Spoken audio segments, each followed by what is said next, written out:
আসসালামু আলাইকুম। চলে আসলাম আরও একটি ভিডিও নিয়ে। আজকে আলোচনা করব কেমিস্ট্রি প্রথম অধ্যায়ের কেমিস্ট্রি প্রথম পত্রের চতুর্থ অধ্যায়ের একটি গুরুত্বপূর্ণ টপিক বাফার।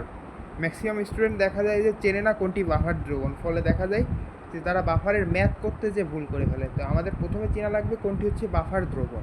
এটা শুনে অনেক গুরুত্বপূর্ণ একটা বিষয়। তো চলো শুরু করা যাক।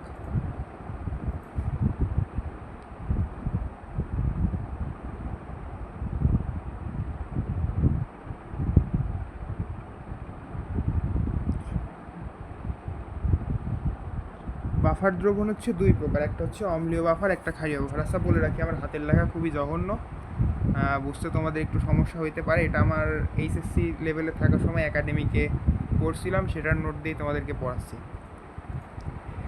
তো বাফার দ্রবণ প্রধানত দুই প্রকার, কি কি? অম্লীয় বাফার আর ক্ষারীয় বাফার। এটা মোটামুটি সবাই জানো। আমাদেরকে জানা লাগবে বাফার হওয়ার কন্ডিশনটা কি। দেখো এই যে নিচে লেখা আছে, যে ধরনের বাফার হবে সেটি মিশ্রণে অতিরিক্ত বা অবশিষ্ট থাকবে এবং সেটি দুর্বল হবে। তো এই লেখা দেখে তোমরা আসলে অনেক কিছুই বুঝতে পারবে না যে এটি দ্বারা আসলে কী বোঝাচ্ছে। তো এটা বুঝতে গেলে আমাদের উদাহরণ বোঝা লাগবে। দেখো, বাফার হইতে গেলে একটা অ্যাসিড আর একটা ক্ষার থাকা লাগবে। এর মধ্যে একটা থাকা লাগবে দুর্বল। ধরো অ্যাসিড বা ক্ষার, একটা আছে দুর্বল, এবং ওই দুর্বলটা পরিমাণে বেশি থাকা লাগবে, তাহলেই ব্যবহার হবে। চলো একটা এক্সাম্পল দিই। এখানে দেখো একটা পাত্র দেওয়া আছে, এখানে ফর্মিক অ্যাসিড আর সোডিয়াম হাইড্রোক্সাইড দেওয়া আছে। তাহলে বলো তো, ফর্মিক অ্যাসিড কি দুর্বল অ্যাসিড না, যেহেতু জৈব অ্যাসিড? আর সোডিয়াম হাইড্রোক্সাইড কি সবল সবল ক্ষার। এখন দেখো, ফর্মিক অ্যাসিড আছে 3 মোল, দুর্বল অ্যাসিড কিন্তু 3 মোল, আর সবল ক্ষার সোডিয়াম হাইড্রোক্সাইড আছে 2 মোল। তাহলে কি ফর্মিক অ্যাসিড বেশি আছে না 1 মোল? এটা কি দুর্বল অ্যাসিড সবল ক্ষার থেকে কিন্তু 1 মোল বেশি। তাহলে কি যেটা দুর্বল সেটি বেশি থাকা লাগবে। এই দুটো কন্ডিশন ফিল আপ করছে তাহলে। আর এই ফর্মিক অ্যাসিড একটা হচ্ছে অম্ল, এই জন্য এটা হবে অম্লীয় বাফার। আরেকবার বলি, দেখো এটা কেন অম্লীয় বাফার হবে। প্রথমত ফর্মিক অ্যাসিড একটা অ্যাসিড, একটা দুর্বল অ্যাসিড। সোডিয়াম হাইড্রোক্সাইড একটা সবল ক্ষার। তাহলে একটা দুর্বল অম্ল আছে, একটা সবল ক্ষার আছে, এবং এই দুর্বল অম্লটা সংখ্যায় বেশি আছে। একইভাবে ক্ষারীয় বাফারের ক্ষেত্রে দুর্বল ক্ষার আর সবল অম্ল যদি থাকে, এবং ওই দুর্বল ক্ষারটা মোল সংখ্যায় যদি সবল অম্লের থেকে বেশি থাকে, তাহলে সেটা হবে কি ক্ষারীয় বাফার। যে নিচে একটা এক্সাম্পল দেওয়া আছে, দেখো অ্যামোনিয়াম হাইড্রোক্সাইড, যে লেখাটা একটু জড়াই গেছে, এটা আসলে অ্যামোনিয়াম হাইড্রোক্সাইড। এই যে অ্যামোনিয়াম হাইড্রোক্সাইড, আর আছে হাইড্রোক্লোরিক অ্যাসিড। তো তোমাদেরকে বলে রাখি, অ্যামিন সমূহ কিন্তু দুর্বল ক্ষার। তোমরা জৈব যৌগে পড়বা, অ্যামিন সমূহ হচ্ছে দুর্বল ক্ষার। আর আছে হাইড্রোক্লোরিক অ্যাসিড, হাইড্রোক্লোরিক অ্যাসিড কিন্তু শক্তিশালী অ্যাসিড। তাহলে এখানে কি বাফার হওয়ার ফার্স্ট কন্ডিশন, একটা দুর্বল একটা সবল। ক্ষারটা আছে দুর্বল আর অ্যাসিডটা আছে সবল। এখন আমাদের দেখতে হবে এই দুর্বল ক্ষারটা কি সংখ্যায় সবল ক্ষারের থেকে বেশি আছে না কম পরিমাণে আছে। দেখো, অ্যামোনিয়াম হাইড্রোক্সাইড দুর্বল ক্ষার আছে 5 মোল, হাইড্রোক্লোরিক অ্যাসিড সবল অ্যাসিড আছে 4 মোল। তাহলে এখানে আমরা কি দেখছি? আমরা এখানে দেখছি দুর্বল ক্ষার সবল অ্যাসিড অপেক্ষা 1 মোল বেশি আছে। অতএব এখানেও কিন্তু বাফার ক্ষারীয় বাফারের যে কন্ডিশনটা ফিল আপ করে, এজন্য এটা হবে ক্ষারীয় বাফার। তো আশা করি তোমরা এগুলো বুঝতে পারছো। এখানে কিন্তু বাফার এক প্রকার না, আরও কিছু প্রকারের, মানে আরও কিছু কন্ডিশন আছে বাফার হওয়ার। তো চলো পরের কন্ডিশনগুলো নিয়ে আলোচনা করি। আচ্ছা, তোমরা দুর্বল অ্যাসিড দুর্বল ক্ষার আগে চেনা লাগবে। দেখো জৈব অ্যাসিডগুলো কিন্তু দুর্বল অ্যাসিড, যেমন ফর্মিক অ্যাসিড। ফর্মিক অ্যাসিড একটা জৈব অ্যাসিড, অ্যাসিটিক অ্যাসিড, CH3COOH, এখানে COOH দেওয়া আছে। সবগুলা কি জৈব অ্যাসিড না? তাহলে এগুলো দুর্বল অ্যাসিড। আবার অ্যামিন সমূহ কিন্তু দুর্বল ক্ষার, যেমন অ্যামোনিয়াম হাইড্রোক্সাইড, এটা হচ্ছে দুর্বল ক্ষার। আবার কোনো অপরপক্ষে ধাতব অক্সাইড ও ধাতব হাইড্রোক্সাইড, এগুলো কিন্তু আবার সবল ক্ষার, যেমন ক্যালসিয়াম অক্সাইড, ক্যালসিয়াম হাইড্রোক্সাইড, এগুলো কি ধাতব অক্সাইড না, ধাতব হাইড্রোক্সাইড না, এই জন্য এগুলো কী হবে সবল ক্ষার হবে। তো এখানে একটা উদাহরণ দেওয়া আছে,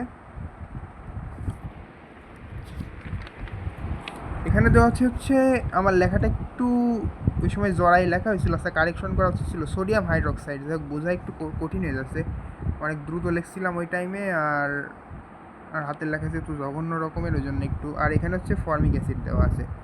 তো দেখো এখানে sodium hydroxide plus formic acid দেওয়া আছে, তাহলে এটা বিক্রিয়া করলে হবে কি সোডিয়াম ফর্মেট এবং পানি।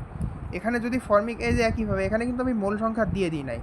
তো যেইটা হচ্ছে সংখ্যায় বেশি হবে, যদি ধরো সোডিয়াম হাইড্রোক্সাইড আছে 2 মোল, ফর্মিক অ্যাসিড আছে 1 মোল, তাহলে কি ব্যাপার হবে? হবে না, কারণ কি ফর্মিক অ্যাসিড সংখ্যায় কম আছে না। সোডিয়াম হাইড্রোক্সাইডের থেকে, এই জন্য বাফার হবে না। আবার ফর্মিক অ্যাসিড যদি সোডিয়াম হাইড্রোক্সাইডের থেকে সংখ্যায় ধরো 3 মোল থাকতো, আর ও সোডিয়াম হাইড্রোক্সাইড যদি থাকতো 2 মোল, তাহলে কিন্তু আবার বাফার হতো। এবার আসো,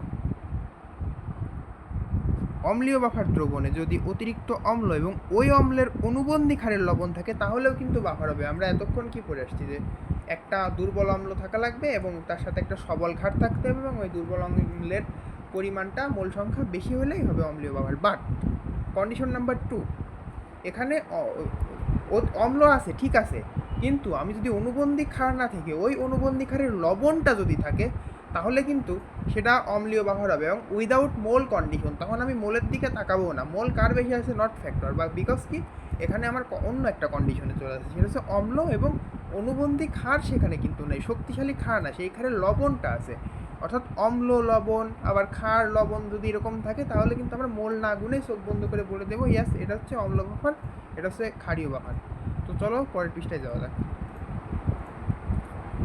আবার একইভাবে ক্ষারীয় বাফার দ্রবণের আরেকটা সেম শর্ত, যে কোনো ক্ষারীয় বাফার দ্রবণে যদি অতিরিক্ত ক্ষার এবং ওই ক্ষারের অনুবন্ধী অ্যাসিডের লবণ থাকে, তাহলে কিন্তু সেটা ক্ষারীয় বাফার হবে।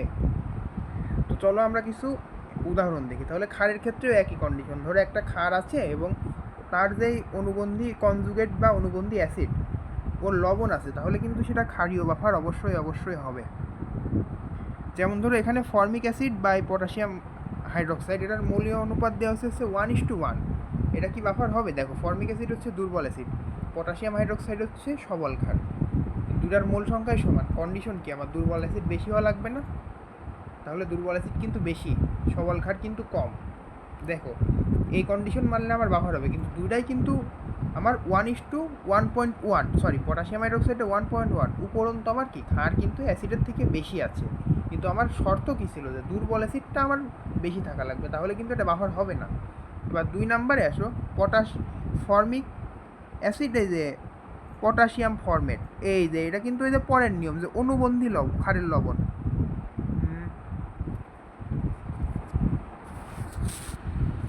ওয়েট,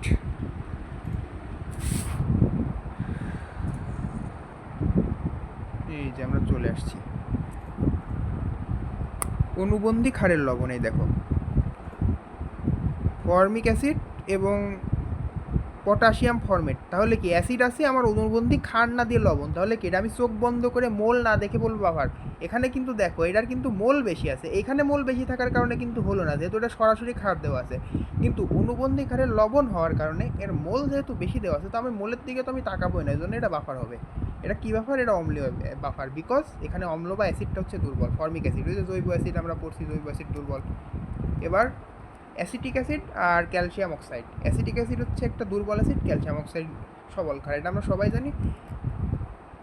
এখানে দেখো, অ্যাসিটিক অ্যাসিড হচ্ছে মোল সংখ্যা দেওয়া 2, ক্যালসিয়াম অক্সাইডের মোল সংখ্যা 1।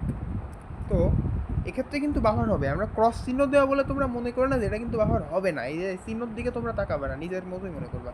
কারণ কি, দুর্বল অ্যাসিড সবল ক্ষারের থেকে সংখ্যায় বেশি আছে, এর মোল সংখ্যা বেশি, বোঝাই তো যাচ্ছে। এবার 4 নম্বর উদাহরণে, হাইড্রোক্লোরিক অ্যাসিড আর অ্যামোনিয়াম ক্লোরাইড। দেখো, হাইড্রোক্লোরিক অ্যাসিড হচ্ছে শক্তিশালী অ্যাসিড, আর অ্যামোনিয়াম ক্লোরাইড কি? এটা হচ্ছে এর যে দুর্বল ক্ষারের লবণ। দেখো, তোমরা আবার এটা মনে করতে পারো যে অ্যাসিড আর ক্ষারের লবণ আছে তাইলেই বাফার হয়ে যাবে। ভাই, অ্যাসিড তো দুর্বল থাকা লাগবে, তোমার অ্যাসিডটাই তো আছে শক্তিশালী, তো কন্ডিশন নাম্বার 1ই তো তোমার মিলছে না। তো এইটা আবার তোমরা 2 নম্বর কন্ডিশনে মিলাই দিও না, যে ভাই বলছিল যে না, যে অ্যাসিড হচ্ছে, অ্যাসিড আর ক্ষার লবণ থাকলে চোখ বন্ধ করে দিয়ে দিবা। কখন দিবা? এখানে যদি হাইড্রোক্লোরিক অ্যাসিড না থেকে দুর্বল করে অ্যাসিড থাকতো, তাহলে তুমি চোখ বন্ধ করে বলতে পারবে এতে ইয়াস এটা হচ্ছে অম্লীয় বাফার। বাট কিন্তু কি, এই যে অ্যাসিডটাই তো তোমার সবল অ্যাসিড আছে, তাহলে কি এই ক্ষেত্রে তোমার বলা যাবে অম্লীয় বাফার? বলা যাবে না, ওই জন্য এটা হবে না।